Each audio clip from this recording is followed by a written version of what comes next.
বরাক উপত্যকার সীমান্তবর্তী অঞ্চলে একবার ফের উত্তেজনা। ইন্দো বাংলাদেশ সীমান্তবর্তী কাটিগড়া থানার অন্তর্গত সাদিরখাল এলাকায় বিএসএফের বিরুদ্ধে চাঞ্চল্যকর অভিযোগ তুলেছে স্থানীয় জনতা। তাদের দাবি, সীমান্তরক্ষী বাহিনীর নির্মম নিগ্রহের বলি হয়েছেন শহীদপুর দ্বিতীয় খণ্ড গ্রামের ৩৫ বছর বয়সী যুবক নির্মল নমশূদ্র। সূত্র অনুযায়ী শনিবার ভোর রাতে রক্তাক্ত অবস্থায় বিএসএফের জওয়ানরা নির্মলকে নিয়ে আসে। পরে সেখান থেকেই তাকে স্থানান্তর করা হয় শিলচর মেডিকেল কলেজ হাসপাতালে, যেখানে চিকিৎসকরা তাকে মৃত ঘোষণা করেন। কিন্তু পরিবারের পক্ষ থেকে অভিযোগ ওঠে, নির্মলকে গোপনে ধরে নিয়ে গিয়ে পৈশাচিকভাবে মারধর করে বিএসএফ এবং তার ফলেই প্রাণ হারান তিনি। ঘটনার আঁচ ছড়িয়ে পড়তেই ক্ষোভে পেটে পড়ে গোটা এলাকা। শনিবার সকাল থেকে কাটিগড়া থানা ও সার্কেল অফিস ঘেরাও করে বিক্ষোভ দেখাতে শুরু করেন স্থানীয় জনতা। ২৪ ঘন্টার মধ্যেই দোষীদের গ্রেপ্তার না করলে আরও বৃহত্তর আন্দোলনে নামব, এই হুঁশিয়ারি দেন বিক্ষোভকারীরা।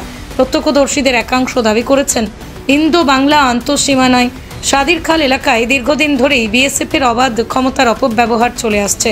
নির্মলের মৃত্যু যেন সেই অপব্যবহারেরই চূড়ান্ত প্রকাশ।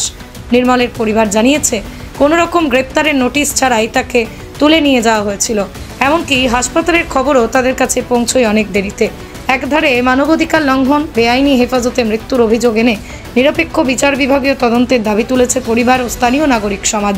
বিক্ষোভে নেতৃত্ব দেওয়া কয়েকজন জানান, আমরা শান্তিপূর্ণ প্রতিবাদে বিশ্বাস করি, কিন্তু একের পর এক যদি সাধারণ মানুষ এমনভাবে নিগৃহীত হয় তাহলে প্রশাসনকেই তার দায় নিতে হবে। অন্যদিকে বিএসএফ এর তরফ থেকে এই বিষয়ে এখনো পর্যন্ত কোনো সরকারি প্রতিক্রিয়া মেলেনি। মানুষটা অনুমানিক সবসময় রাস্তাঘাটে থাকে, আমরা সব সময় পাই। এ সুজা মানুষ, নিরীহ মানুষ, কোনো দরবার, কোনো জগলা জাতি, কোনো তার জড়িত নাই। মদ গাঞ্জা কিচ্ছু না। এ সরল মানুষ রাস্তার থাকে, হে নিজে চাইটা ভাত বানায় খায়।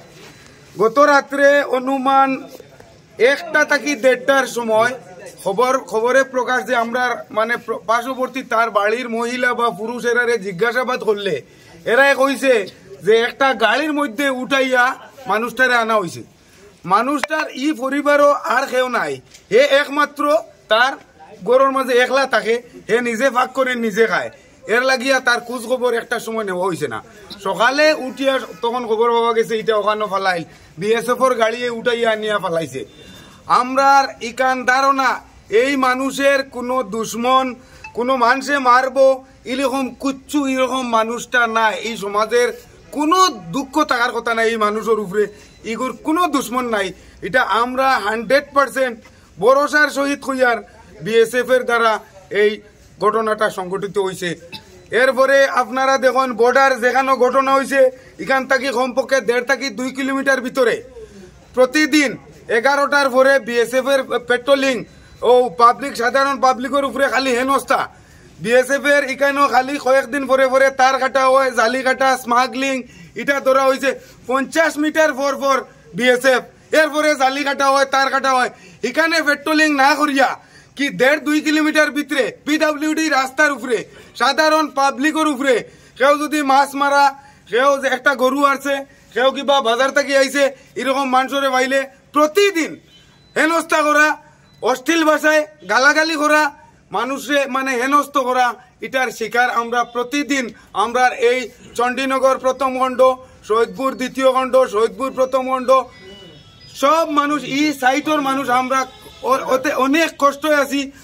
আমরা এখন আমরা সার্কেল স্যারের কাছে আইছি, আমরা এটা ইনভেস্টিগেশন করিয়া, আমরা উচিত তদন্ত করিয়া আমরা এটার উপযুক্ত বিচার চাই। স্থানীয় প্রশাসনের পক্ষ থেকে জানানো হয়েছে, ঘটনার গুরুত্ব সহকারে খতিয়ে দেখা হচ্ছে। ইতিমধ্যে মৃতদেহের ময়না তদন্তের নির্দেশ দেওয়া হয়েছে এবং পুলিশ রিপোর্টের ভিত্তিতে পরবর্তী পদক্ষেপ নেওয়া হবে বলেই জানানো হয়। पब्लिक से पता चला कि उस समय तक उनका रिलेटिव को भी इंफॉर्मेशन नहीं मिला था। उसके बाद जब देखा कि उनका हालत मतलब बुरा हुआ तो उनको मतलब काटीगढ़ा का मदर हॉस्पिटल से रिफर किया था सिलचर मेडिकल कॉलेज में। और उसके बाद मुझे खबर मिला कि वो रास्ता पे या वो पहुँचे वो मारा गया। तो पब्लिक लोग ये बात लेके आके बहुत नाराज़ हुआ, बहुत दुख हुआ, आके मुझको बताया कि इनका खिलाफ कुछ एक्शन लिया जाए। तो मैंने उन लोगों को बोला कि पुलिस में तुम लोग एक एप्लीकेशन तुम लोग वहाँ एक कंप्लेंट फाइल करो, और वो लोग वो करने के लिए भी बोला है। और साथ साथ में पब्लिक ने दूसरा केस भी हमको बताया कि बहुत सालों से वो लोग बहुत दिक्कत मिला है, बहुत हैरेसमेंट मिला है बीएसएफ लोगों से। तो मैंने बोला अगर ऐसे आप लोगों का कुछ मतलब कंप्लेन है तो आप हमको एक रिटन मेमोरेंडम से हिसाब से दीजिए, तो मैं ऑसी से बातचीत करके उनका इंक्वायरी होने के बाद जो रिपोर्ट आएगा, जो रिजल्ट आएगा, उसके मुताबिक हम अपना हायर अथॉरिटी को भी कंसल्ट करके तो एज पर लॉ एक्शन लिया जाएगा।